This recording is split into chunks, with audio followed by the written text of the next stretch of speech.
Welcome to Moments with Marianne. I'm so delighted we're spending this time here today.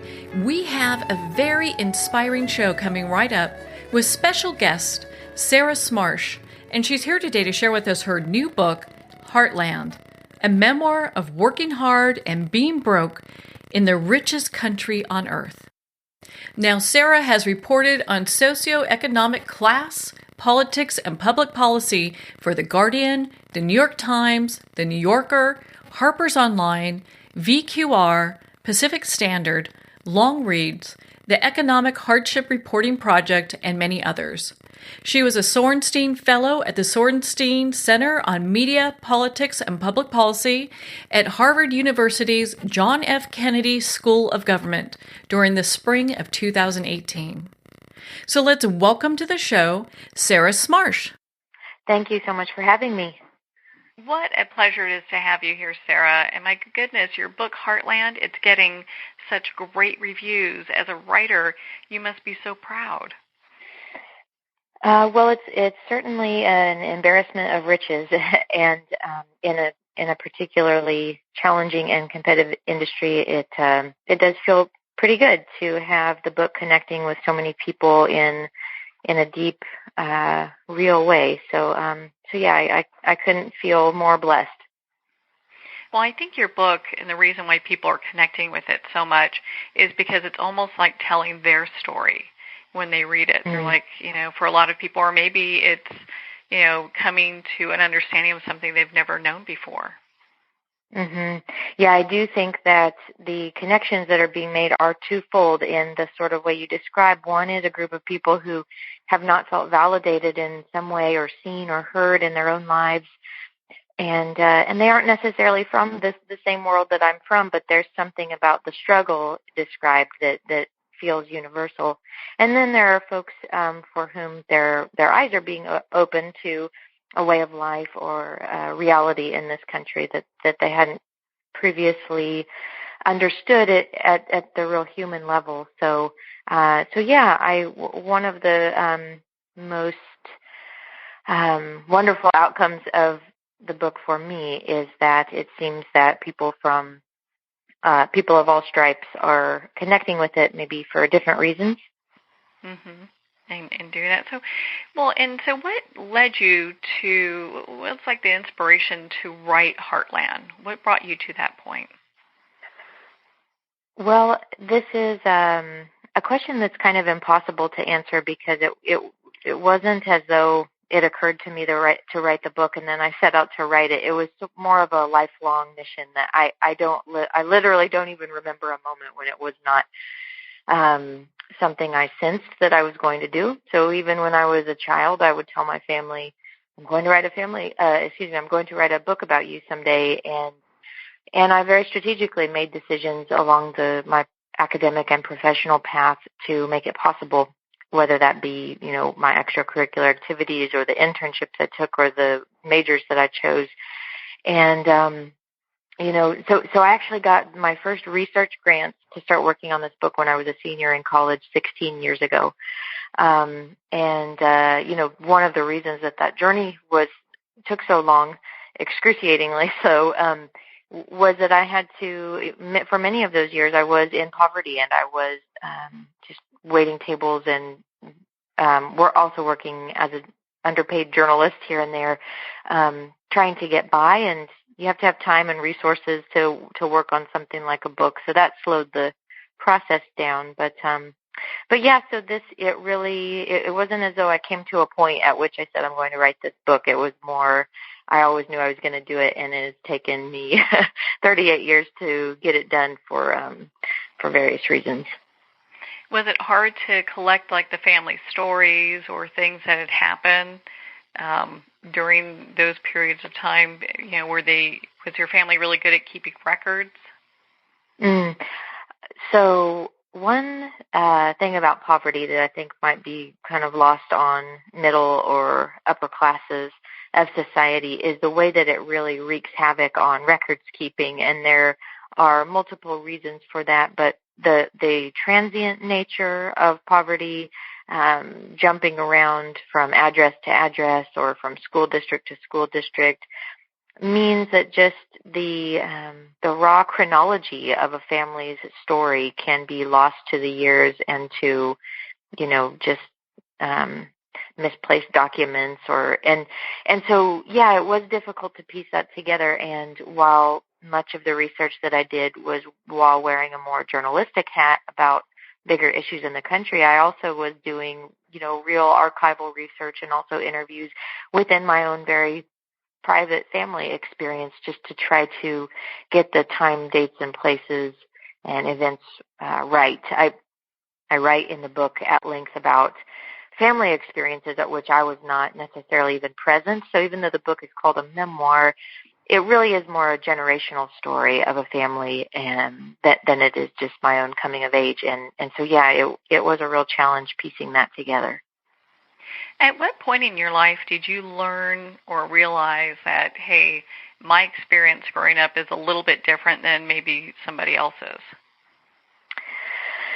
So when I was a kid growing up on a farm west of Wichita, I really, and I was a child in the 80s and a teenager in the 90s, and even though that was a moment in which some classes of society were shifting toward a cable news era or an internet era, for folks like us, we didn't have cable TV, we didn't have a computer in the house, let alone internet, and so for that reason, I really was quite naive about our family's place in the country's socioeconomic pecking order. And maybe that was a blessing, I don't know, but I think that if I had had more access to the kind of globalized and constant information network that kids all over the place have today, maybe I would have come to this understanding that you're asking about earlier in life. But for me, it was not until I was a first-generation college student on the University of Kansas campus that I saw the extent to which, I, as they say, grew up poor. I honestly didn't exactly understand that. I mean, I knew my family worked constantly and hard to get by, and I knew there were a lot of things that I wanted that I couldn't have. But we had enough food and we had a roof over our heads, and so, to my mind, I never in a million years would have used the word poverty to describe our experience. But when I, as a young adult, started learning how these things work, it turns out by every measure, whether it's federal income guidelines or just cultural experiences, we most definitely were severely economically disadvantaged. Well, in your book, I mean, it's like I said again, it's just so very well written and gives such a beautiful, honest account that people can really get an inside view into maybe a life that they don't know about, or they can really relate to it. You also talk in your book about, just the physical dangers that, those who are in poverty experience. I'd love for you to just kind of expand on that for our listeners. Sure. I think we often talk about economics in this country in a very abstract way.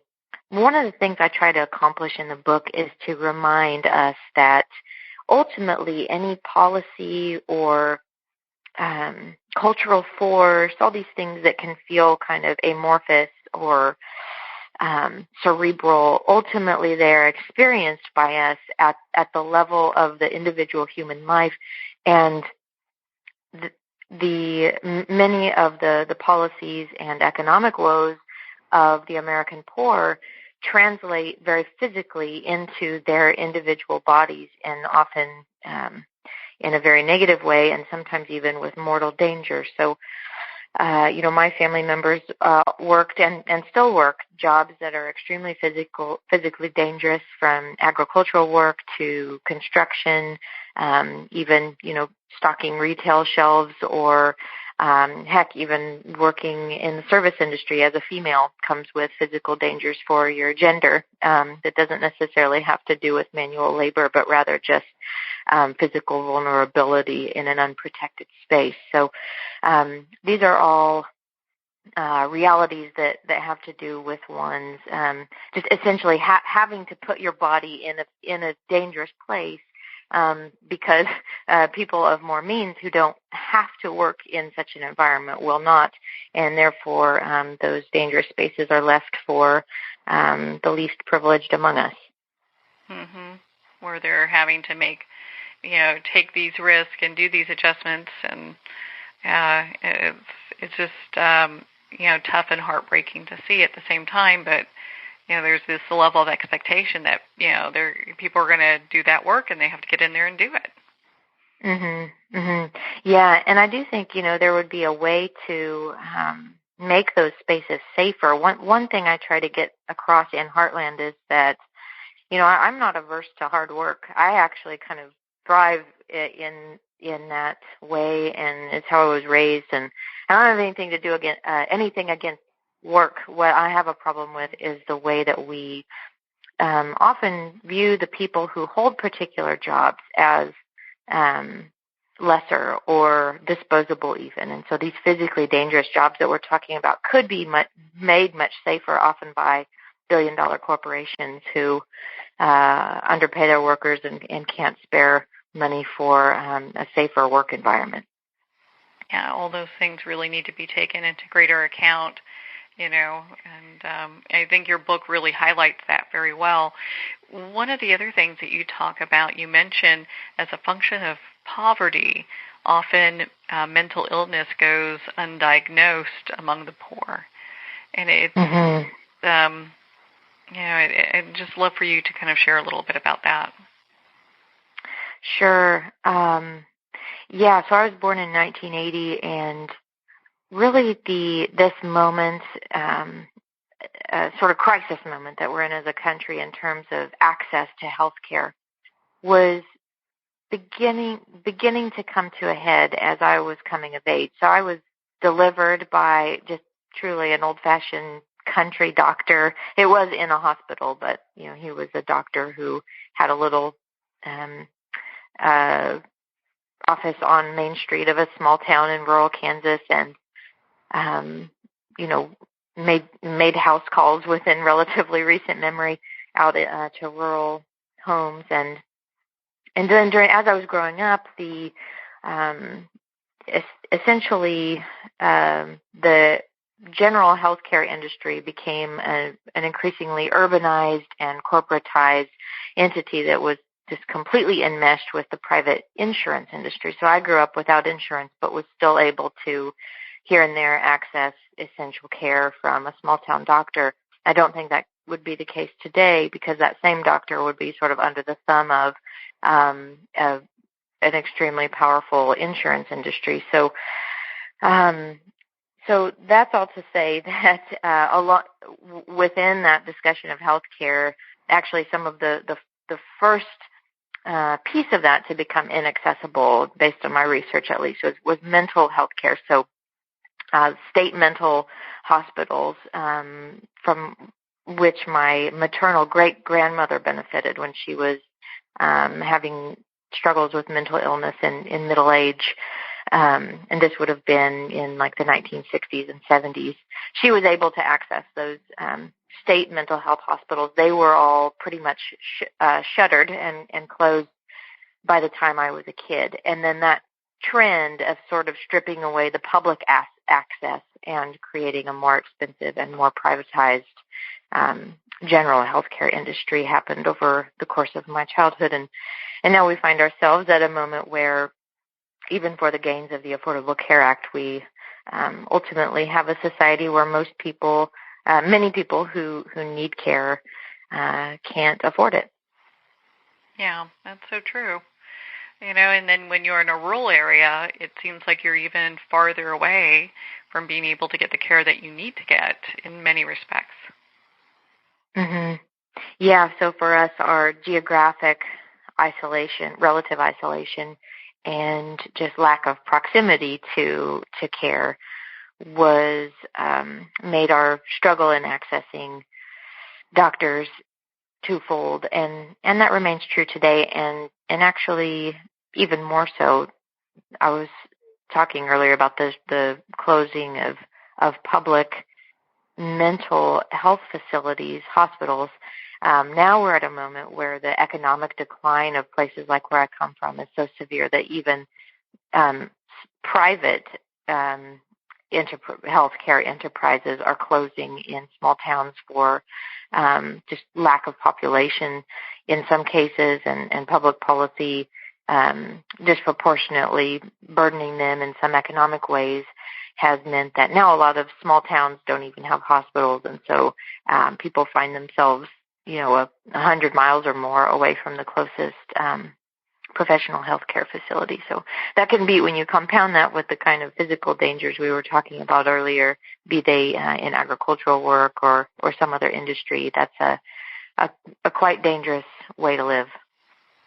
Was there anyone within your geographical area that wasn't struggling financially? Gosh, I mean, growing up as a kid, I suppose I wouldn't have had a complete vantage on that, and so I'm not sure how to most accurately answer it.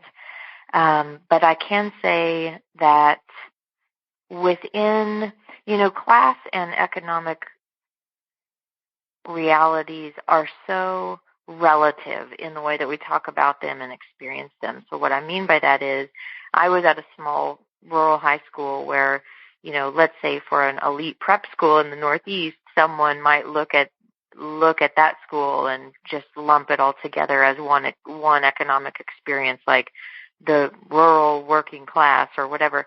But for me, within the context of that small town and small school, I was on one of the lower rungs in terms of, I was more poor than most of my classmates and friends.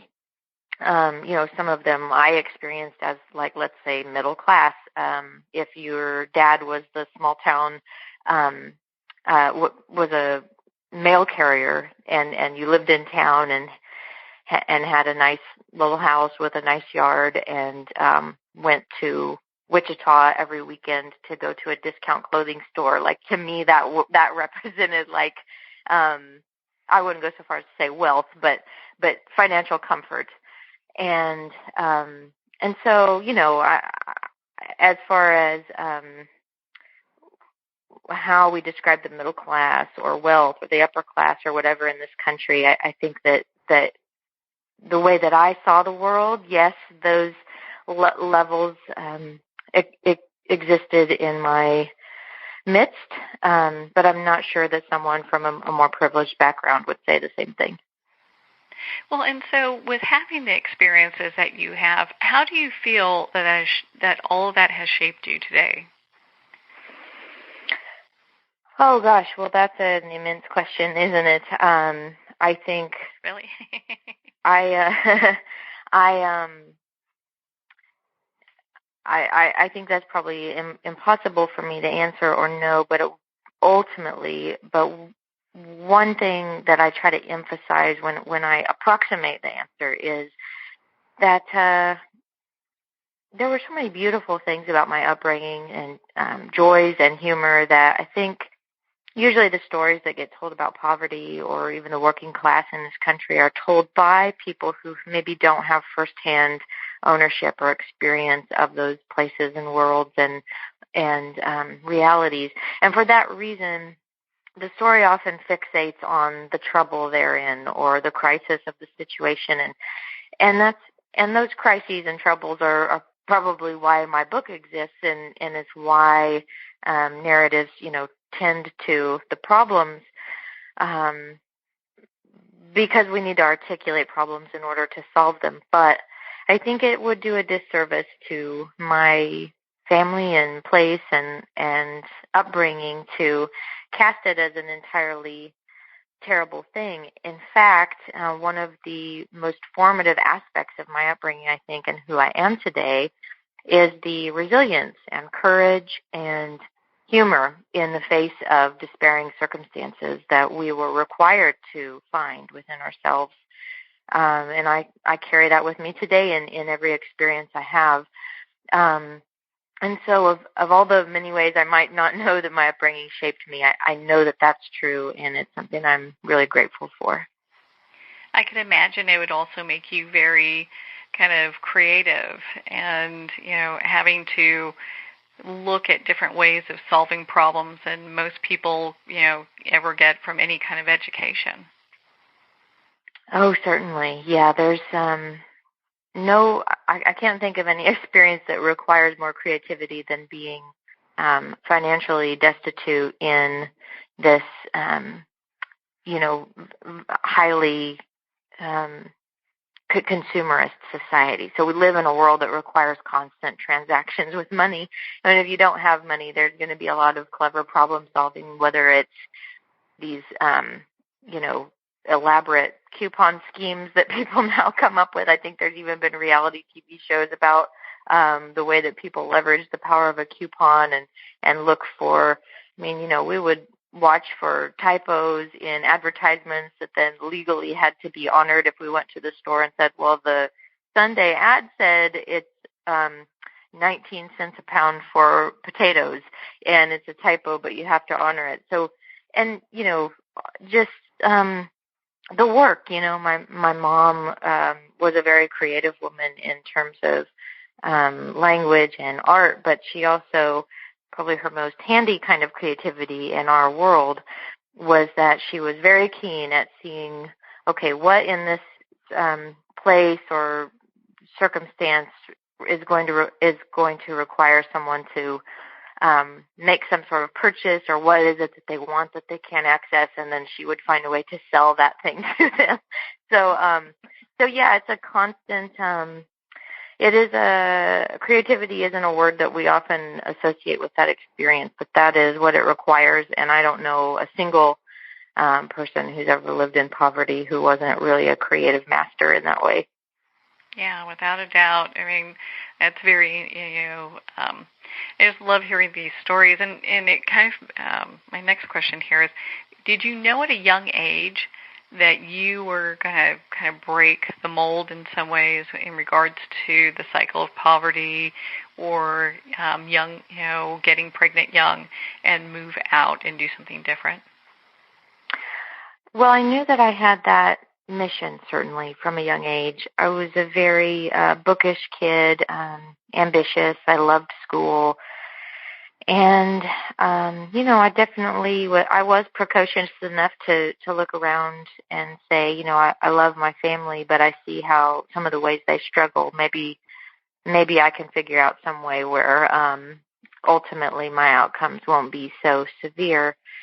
And I was pretty strategic in my life about how to get that done. I knew I'd need to get straight A's to get scholarships in order to go to college. And then once I got to college, I knew I would need to get straight A's there to get, maintain those scholarships and get things like internships that would turn into connections that no one in my family had.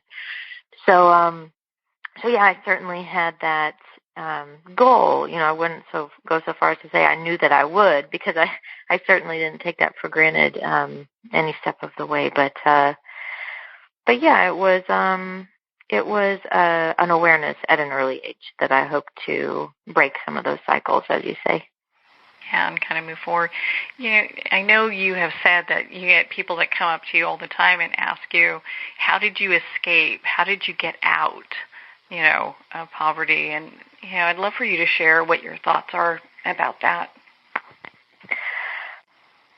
Yeah, this is something that, so as a writer, I end up as kind of a commentator on class within the news media, just because the thing that I write about is timely to our national discourse. But ultimately, I'm a writer at my core. I love language. I think about word choice.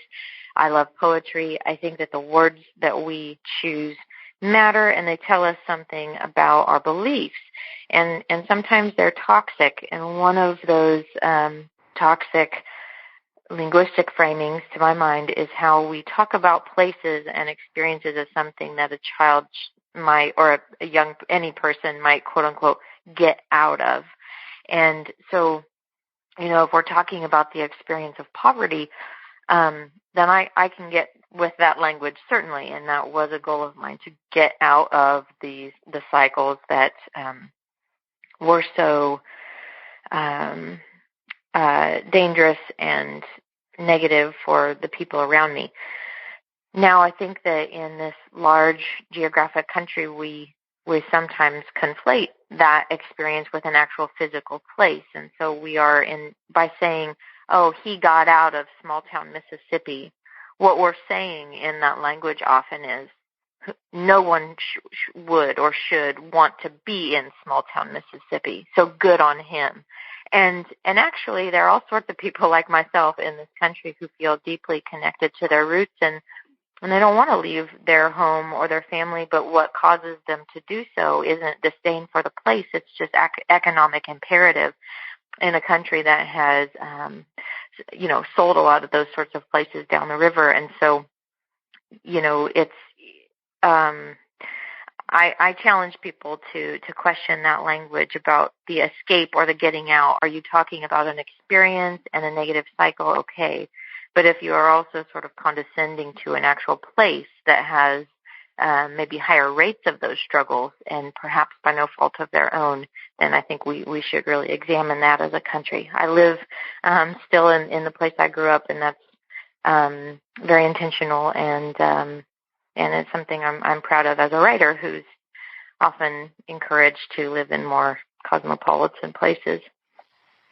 Well, I applaud you for doing that, because I think there's something about going back home, and it also kind of lifts the community up that you're in as well, to give them ideas that there are other possibilities, in regards to life. Not that one way is wrong or not, but also kind of bring light on what's happening within the communities and how economically that can be brought up together. Right. Yes. So when readers, when they get your book, Heartland, what is something that you want them to take away from your memoir? I guess for me, the ultimate hope at this specific moment in the United States and the world, really, where we find ourselves in such a contentious political climate where division and conflict reign in our perception of ourselves. Division and conflict is always the stuff of headlines, and that will always has been the front page of newspapers.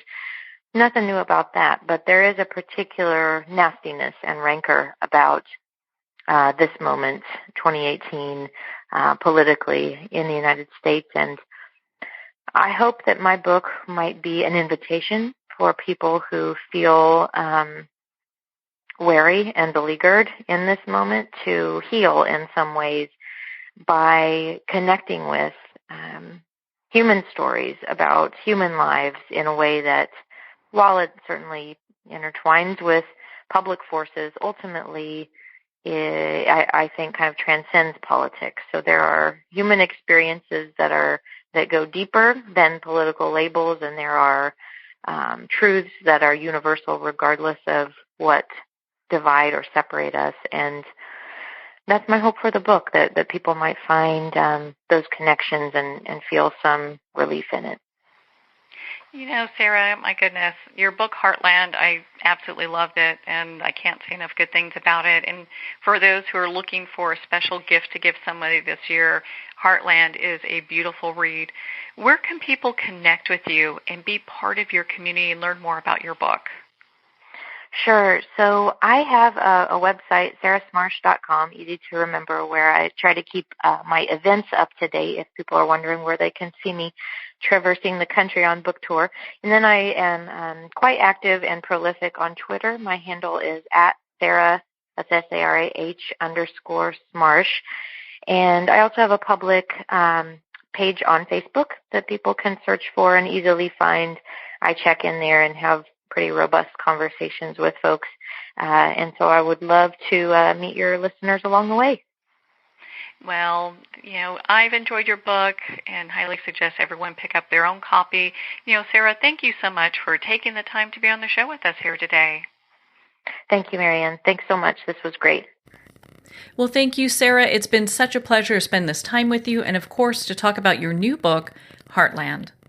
Heartland's available at Amazon, Barnes & Noble, all major retailers, and, of course, our indie bookstores. Again, if you'd like to connect with Sarah, you can at her website, sarahsmarsh.com. We'll have the link below. Make sure to check out all the articles she's writing on. Well, we're at the end of our time today. I would like to thank everyone for tuning in. You're listening to Moments with Marianne. And remember, make every moment count.